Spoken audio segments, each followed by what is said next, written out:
Ahojte, v dnešnom videu si povieme, čo je to schizofrénia. Schizofrénia je vážna duševná porucha, ktorá ovplyvňuje myslenie, vnímanie, emócie a správanie. Často sa začína už v mladosti, a to v 16. a 30. roku nášho života, a môže výrazne zasiahnuť každodenný život. Pacient môže mať problémy rozoznať realitu od vlastných predstav. Príčiny nie sú doposiaľ známe, ale vedci sa zhodujú, že to môže mať na svedomí genetika, lebo ak sa v rodine už schizofrénia vyskytuje, je veľká pravdepodobnosť, že sa znova vyskytne.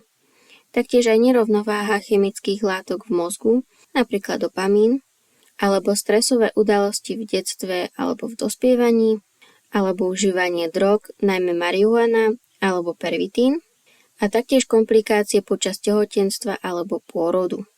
Príznaky sú napríklad halucinácie, najčastejšie sluchové, to znamená, že ten človek počuje rôzne hlasy, potom bludy, ako je napríklad paranoja alebo pocit prenasledovania, taktiež aj dezorganizované myslenie a reč, emočná oploštenosť, apatia, sociálne stiahnutie alebo nedôvera.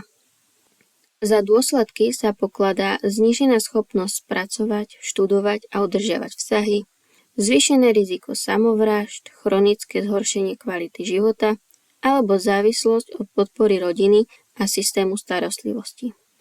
Keďže nepoznáme presné príčiny, tak ako liečba sa používajú antipsychotiká, ktoré zmierňujú halucinácie a bludy, potom taktiež psychoterapia, hlavne kognitívno-behaviorálna, alebo sociálna rehabilitácia a podpora pri návrate do života, hospitalizácia v akutných prípadoch a samozrejme podpora rodiny a psychoedukácia.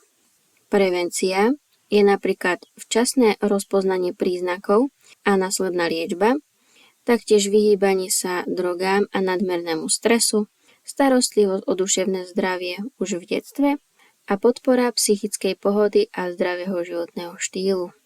A zaujímavosti na záver, schizofrénia postihuje asi 1% populácie, čo je pomerne dosť.